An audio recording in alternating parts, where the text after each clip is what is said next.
I'm noticing a troubling trend with open world games. For the most part, people love the open world game that just came out, and it got good reviews, and it sold well. But there's always a small group that just finds it really boring, and generally becomes very vocal about it on the internet. And I'm already seeing this happen with Metro Exodus. Just to bring up an example, I will mention Jim Sterling. Now to be clear, I have nothing against Jim Sterling. I watch his content, and I generally like his videos, at least when he's talking about the video game market. But when he's talking about actual games, I usually disagree with him. That's fine, I just am looking for different things than he is when it comes to video games. I mean, this is the same person that loved Modern Warfare 3, but then claimed the next Mario Kart was boring because it was the same as the last ones. To me, what I'm getting out of this is not that he's an idiot with a dumb opinion. To me, I'm getting that he just likes linear single-player shooters that are going to do most of the work for you and just let you point and click. With that knowledge, it makes complete sense that he found Metro Exodus boring. It also makes complete sense that he really enjoyed the previous Metro games, but again, found Exodus unappealing and just boring. Players like him are going to want the story to really push things along. Have the game not necessarily force-feed you, but be the driving force. Open world shooters are going to be a bit of an acquired taste. If you're really into shooters, you're going to want it to be more open world. You have complete freedom to choose whatever guns you want to and approach the enemy in whatever way you want to.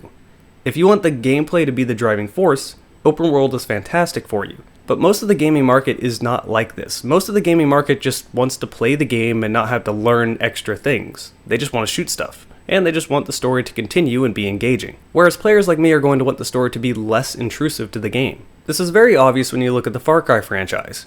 People loved Far Cry 3 mostly for Voss, but then they found Far Cry boring as a whole, and now people hate the franchise. It's actually infuriating to me because I love Far Cry, because I love an open world first-person shooter. It allows me to explore, go at my own pace, and just do whatever I want. The open world gameplay has always been Far Cry's core. But Voss was a big appeal to Far Cry 3, and instead people took that as Far Cry's core. Then every single game that came out after Far Cry 3 was just the same as the last one, and they wanted something completely different, but in my mind I'm confused as to why they're even playing the Far Cry franchise if they're not enjoying what Far Cry was really about. And Metro Exodus did take a lot of inspiration from a Far Cry game, but not the ones you're thinking of. Metro Exodus feels like, if anything else, Far Cry 2. Now it didn't rip off Far Cry 2, it was just very inspired by it. There are some mechanics in Metro Exodus taken directly from Far Cry 2. For example, you find a safe house and you can sleep in the bed and change it from daytime to nighttime.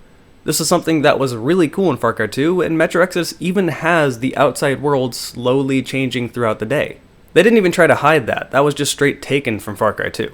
However, another mechanic they took from Far Cry 2 that's done in a very different way is the guns jamming. In Far Cry 2, the more you used a gun, the more it rusted, and eventually it would jam, and then eventually explode, and obviously not be usable anymore. The way you fixed this was to go to a gun vendor, buy a new gun, and then there was a house next to the gun vendor that you could get a new gun at any given moment without buying it again. Basically, this made gun jamming a non-issue in Far Cry 2, and I really liked it because I thought it was kinda cool. But people that didn't understand how it worked just got frustrated by it. In Metro Exodus, this is explained much better.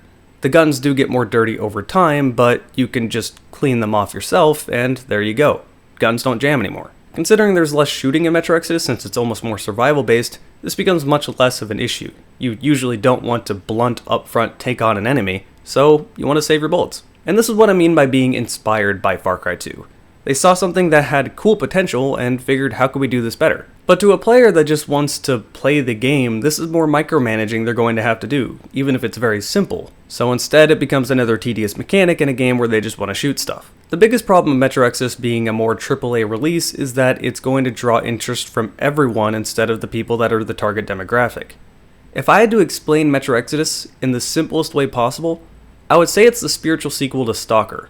And that is probably not going to sit well with your casual player. The pacing of Metro Exodus is rather slow, and I have no problem with this, but this is one of the biggest complaints people have that say the game is boring. You do move slow, your animations aren't tremendously fast, and in general the pacing is intentionally slow because it is part survival.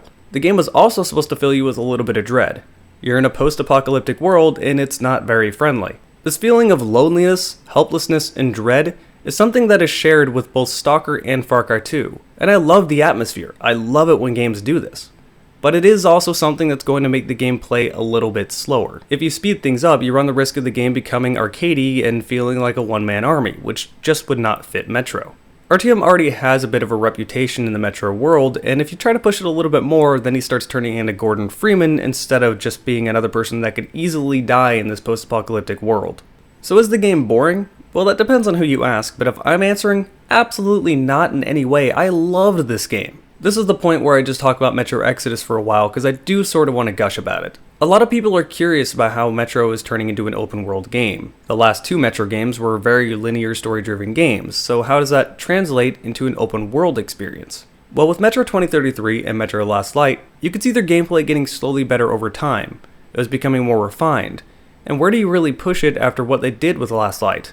Well, in order to take the next step in gameplay, 4A Games thought open world was the way to go. Open world offers a lot more to the player, and you can do a lot more with the gameplay. I feel like with their linear story-driven approach, they reached their cap, and Last Light was amazing, but they still wanted to push things. With all of that said, you can't just turn Metro open world with it still feeling like Metro. At that point, you have a completely different game. So it's really kind of pseudo open world. You start to notice the formula. The game opens with a long linear intro, lasts about an hour before you really kind of start getting your full freedom. And after that point, you get dumped into the first open world area. You get a map, and you get binoculars. You can kind of search around wherever you are, and that will mark parts on the map that you can explore at your own pace. At this point, the game is truly open world. Generally within this map, there is a big threat that you just want to avoid. In the first map, there's a giant catfish thing, but you're gonna have to go into the water on a boat, so you're in a little tiny rowboat with a giant catfish that can kill you at any moment. This might make you a little uneasy, and that's the point.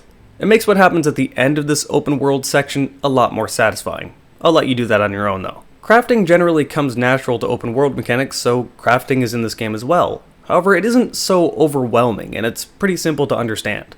I really do look at this game as an easier to access stalker. There's really only two materials you can pick up, one of which is better for making ammo, the other one is better for cleaning up your guns and stuff like that. Hold down the I button, or whatever corresponding button was on console, and you will plop down your backpack and you can just change whatever you want.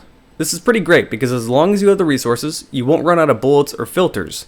But the resources are spread throughout the map in a proper way. I never felt like I was overburdened with resources or I didn't have enough. I felt like the game gave me just enough to make me want to go search around, but not too much to make the optimal approach to just plow through everything, or too little to get me stuck and make the game unplayable. While you're also digging through your backpack, you can change the guns in any way you want to, as long as you've come across the upgrades, of course. Part of exploring the world is the possibility of finding a new upgrade, like an extended mag or a suppressor, stuff like that. And by digging through your backpack, you can change this on your gun at any given moment.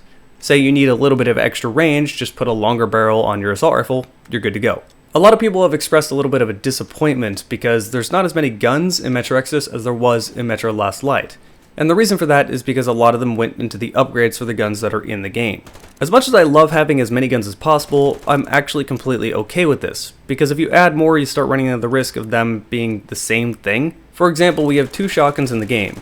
One's a double barrel, the other is the Shambler. If you added another shotgun, it just kind of would be a bit pointless. So instead, your automatic belt-fed shotgun thing in the previous games got turned into a box mat for the Shambler.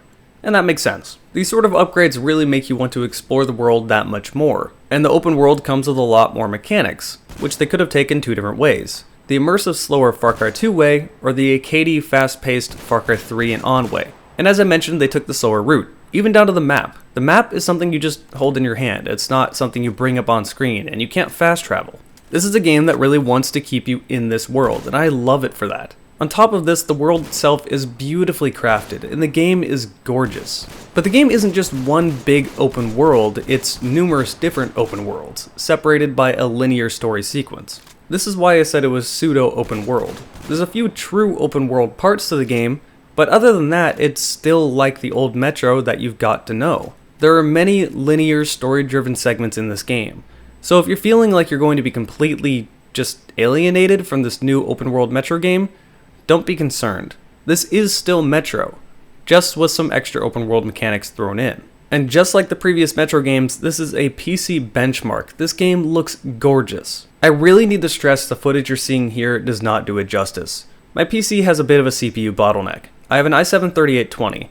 That CPU is 8 years old, so the fact that I'm streaming and playing games at the same time, like Metro, is kind of surprising. So to give my PC the best bet, I only streamed at 720p 30fps. Keep in mind, I was playing at 1080-60, but you're only seeing 720/30. And I was playing at ultra settings. There's an extra setting above that. There's also a high setting below that, so you have low, medium, high, ultra, extreme, and I was playing on ultra. But I did lower it to high at a few times, and even on high settings it looks amazing. This game gives me similar vibes that Crysis 3 did, when it came out and it just looked stunning. I couldn't help but just stare at some of the environments. I was worried that my computer was going to be completely annihilated by it, because I was seeing reports of the game stuttering a lot and just not really being very playable, but I actually didn't have that experience. Even with an outdated CPU, it ran pretty well for me and I didn't get any stuttering. Now keep in mind I do have a 980 Ti, but still, with the CPU that old, that's pretty impressive. Unfortunately, if you play on console, you're not going to be getting the same experience. Consoles only run at 30 FPS, and they frequently don't reach that, with major frame rate drops and stuttering.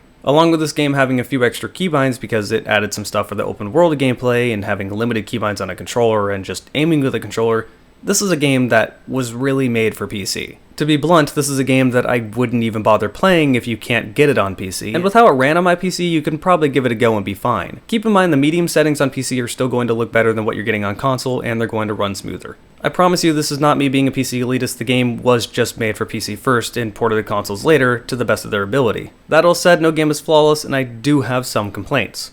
A few of them minor. One of the minor complaints is a common one I have with a lot of games. The world is so detailed, you find yourself running into things that are ankle high and getting yourself stuck a lot. It's what I like to call the battlefield problem. It can get quite annoying if you end up dying to this. I rarely did, but the one time it does, it'll infuriate you. The next complaint is fall damage. This game has terrible fall damage. It's like Doom 3. You fall barely 10 feet, you instantly take a ton of damage or die. This is compounded by the fact that if you sprint downstairs, you don't sprint down the stairs. You sprint over the stairs, fall, and die. I'm not kidding you. Sprinting downstairs makes it so that you're basically jumping down the stairs to your death. It's ridiculous. She's already so impatient. I haven't done anything. Wow, that killed me. What the fuck? That's some bullshit. Alright, note to self. Fall damage in this game is like Doom 3. I was supposed to slide off. I didn't even jump. Now, of course, these are things that you can work around. Once you know what happens, you won't end up dying from fall damage because you're like, oh, I'm gonna die now. But still, that's so annoying. I know you want to feel vulnerable, but vulnerability should only be reasonable. I'm not going to die because I jumped off of something 8 feet tall. I honestly think Half-Life 2 got fall damage done the best. You can fall a reasonable distance and not take damage, but you also aren't Superman and can't jump really high in the air either. This is even better in Exodus because Exodus added vaulting, so if you want to climb on top of something, you can just climb on top of it, literally. And usually this works, but every once in a while you'll just be jumping in front of something trying to climb on top of it and it just doesn't work. Again, that's another Battlefield problem. The last complaint I have is about the story, and don't worry, I'm not going to spoil anything, I still want you to see this for yourself. The story isn't necessarily bad, but it's certainly not as good as the previous Metro games. It tends to bounce from one objective to another without any real end goal. When I beat the game, my response was more kind of just, oh, that's it, I guess? In comparison, when I beat Metro Last Light, I had that feeling after I watched a really good movie and all the plot ends tied themselves up nicely. Now, I'm not disappointed because the end goal, I guess, was met in Exodus, but it's really hard to explain this without spoiling anything, so I won't. But what I will complain about is that the moral choice system is completely stupid in this game. Whether you get the good or bad ending entirely depends on whether you stealth through some section or not. This is complete nonsense, because you can get the bad ending because you tried to stealth through an area and then one of them saw you and tried to kill you, so you just kill the rest of them because they're trying to kill you, and then you get the bad ending. This is completely stupid. I shouldn't be punished for having fun while playing the game. What if I just don't want to stealth through the whole game? What if I do want to shoot the enemies? Why is this a bad moral choice because they're trying to murder me and I'm attacking them? In the previous games, you got moral points for helping other people or exploring certain areas, not just whether you stealthed or not. Now keep in mind there's only 2 endings, so it's not really that big of a deal. You can just go look up the other ending on YouTube like I did, but still, that's kinda dumb. So again I ask, is Metro Exodus boring? And my answer is a very solid no. I loved Metro Exodus, and it's a pretty long game. It took me 20 hours to beat. If you play RPGs, that may not seem like much, but if you play shooters, that is a lot longer than most other shooters. I beat the game in 3 nights, one of those nights being a 9-hour long stream. Needless to say, I was really enjoying myself. But ultimately, I feel like whether you find this game boring or not is going to come down to how much you actually enjoy first-person shooter gameplay. If you 100% care about Metro's story, but you don't care about the rest of the game, then you're probably going to find this game boring. Thankfully, this seems to be a small section of the people that play Metro Exodus, and most people seem to like it. Keep in mind, these videos aren't supposed to be reviews, just kind of me shouting things out of my mind that I want to say. And with that, I've said pretty much everything I've wanted to say. I hope you guys have enjoyed this video. If you want to support me, or you missed me on Twitch as I stream this whole game to my Twitch, twitch.tv/Jarek4GamingDragon, come give a follow over there. If you want to join me, I do subscriber streams every once in a while where I play games with my subscribers. And a huge thanks also goes out to my patrons over on patreon.com/Jarek4. I love all you guys. I really, literally could not pay my bills and rent without you guys. I hope you've enjoyed this video, and I hope to see you guys over on my Twitch.